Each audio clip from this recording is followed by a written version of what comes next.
Uh, Big ball, flat, making my end. Fucking big killer, big ball, flat. Sports God TV broadcasting from DC. Like and subscribe if you really try and see me over the field talking sports like religion. No cap over here, man. It's all about business. Share the content. Jump in the comments. Let's get it cracking. And this is a recap of the divisional NFL playoff round, which we went 3-1. I'm going to run over those games and then set up the conference championship games for this upcoming Sunday. All right, starting off with the Kansas City Chiefs versus the Houston Texans. You already know I took the Chiefs on the money line to defeat the Houston Texans, and that's exactly what happened. The Chiefs did it again. I mean, they always just find a way to win at home. It was a not too dominate performance, but it was by Travis Kelce. Mahomes, peep this. Mahomes didn't even throw for 200 yards. He threw for 177. Had a touchdown. CJ Stroud didn't throw a touchdown nor an interception. He threw for 245 yards. Mixon had 88 with a touchdown. But like I said, Travis Kelce, man, 7 receptions, 117, a touchdown, and 49 being a long reception that he had. The defense was just, doing what they needed to do. There were some calls against the Chiefs that I thought could have not been called or went the other way. Somehow, some way, the Chiefs remain undefeated at home, remain on the verge of doing what has never been done before in the history of the NFL, which is being a 3-peat Super Bowl champion. That is what's on the line for the Kansas City Chiefs, again, as they roll 23-14 and to at least host another AFC championship game. Now,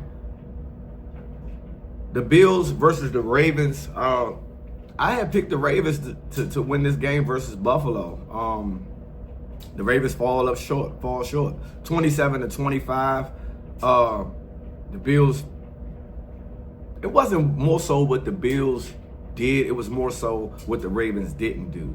Lamar Jackson had 2 critical turnovers early in the first half, which was a 10-point swing in that game. Lamar finished with 254 yards, 2 touchdowns, 1 INT, and 1 fumble, which both turnovers set up, again, 10 points. Josh Allen didn't even throw for over 130 yards passing. He didn't even have a passing touchdown nor interception. James Cook had 67 yards on the ground. Josh Allen had 20 yards on the ground, but he had 2 rushing TDs. Derrick Henry, 16 carries for 84 yards and a touchdown. Justice Hill, 6 carries for 50 yards on the ground. Now, Lamar Jackson had 39 yards on the ground on 6 carries.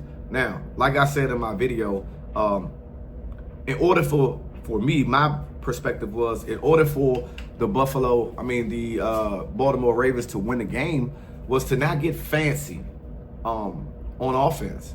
I mean, you picked up Derrick Henry for this particular part of the season, and that was to run Derrick Henry. 16 carries isn't enough. You threw the ball 25 times.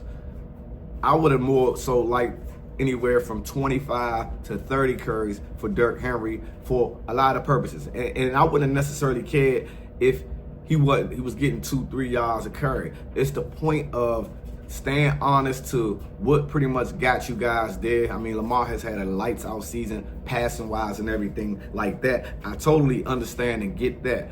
But at the same time, in playoff mode, being able to successfully run the ball is very key and very vital. And you got a 2,000-yard rusher back there in Derrick Henry, who's also been eager for moments like this, and you don't run him at least 25 to 30 times, to me, is insane. And Mark Andrews, uncharacteristically, catches the ball and he's trying to make a move, make a play. You already got the first down. Get down. Live to see another day. You're not a super explosive, athletic type of tight end to where as though you got moves to break away from defenders and this, that. Just get down. And by you making that move, the ball got knocked out. Bernard punched that ball out. And even with that being said, Lamar Jackson drives his team down, 88 yards for a touchdown. 2-point conversion will put the game into overtime. Lamar Jackson hits Andrews going to the corner of the end zone, and he drops the rock. And that pretty much ends the game for the Baltimore Ravens, as that was the only defeat that I took as far as my picks for this week. Then we had, who else? My Washington Commanders versus the number 1 seeded Detroit Lions. I told you guys, take the Commanders plus the points. They didn't even need the points as they destroyed the Detroit Lions on their home turf, 45-31. I did a recap, an instant reaction video for this game in particular. And when you look at it, Jayden Daniels was phenomenal, 22-31, 299 yards passing, 2 touchdowns. He added more on the ground, 51 yards rushing on the ground. Robinson Jr., 77 yards with 2 touchdowns. Eckler had 47 on 6 carries. Terry McLaurin had 87 with a touchdown. Diami had 98 yards on 6 receptions. And the defense had 5 turnovers, man. 5 turnovers, which is crazy. And Jeremy Chin led the pack when it comes to tackles. He also had a pick. Mikey Sandstrom had 2 picks. Jared Goff just turned the ball over. And the Detroit Lions season went down the drain. Jared Goff, like I said, he threw for 313 yards, but he had 3 picks, 1 touchdown. He was sacked twice.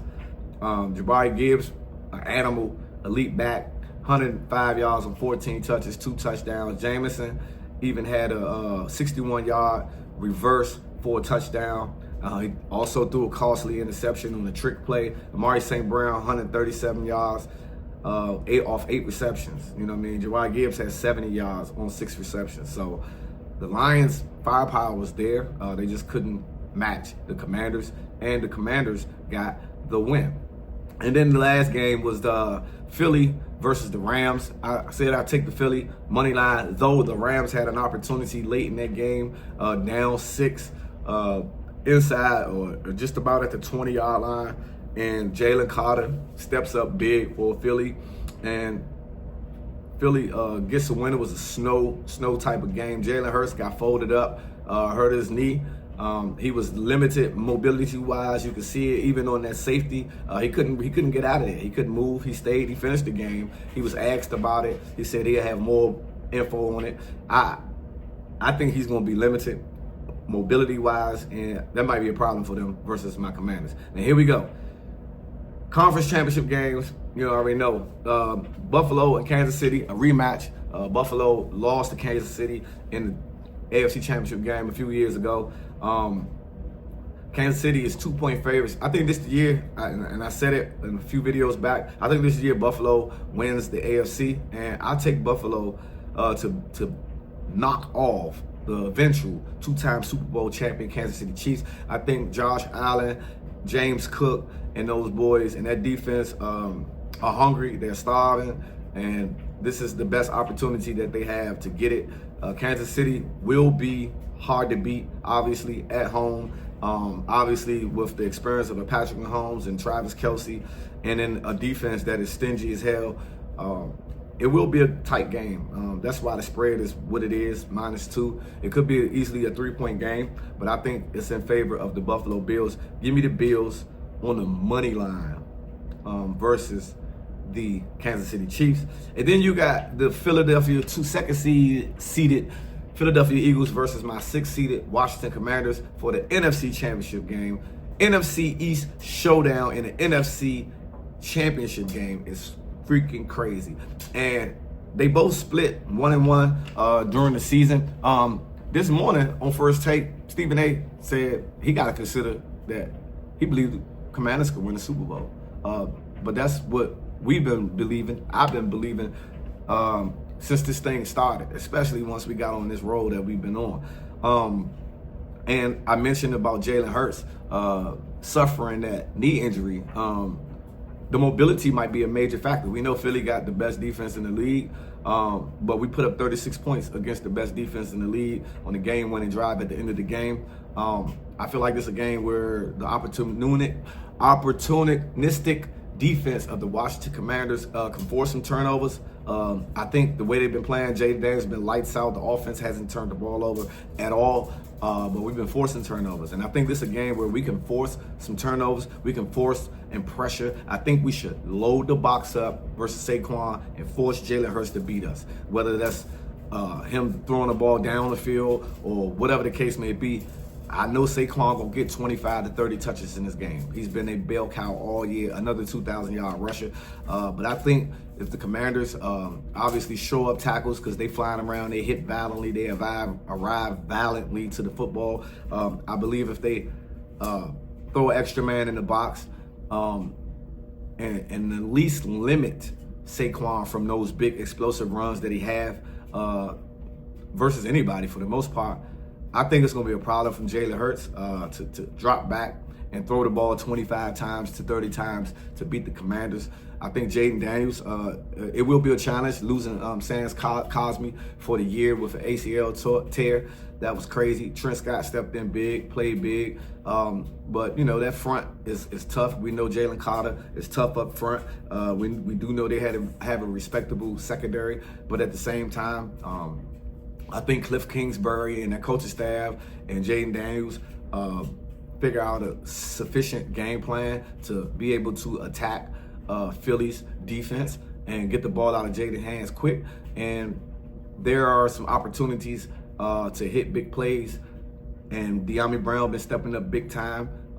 Everybody's been stepping up big time. And I think this is one of those moments where, hey man, it's a toss-up, but at the same time, Philly is favored by 5.5. Give me the Commanders plus the 5.5 to head to the Super Bowl.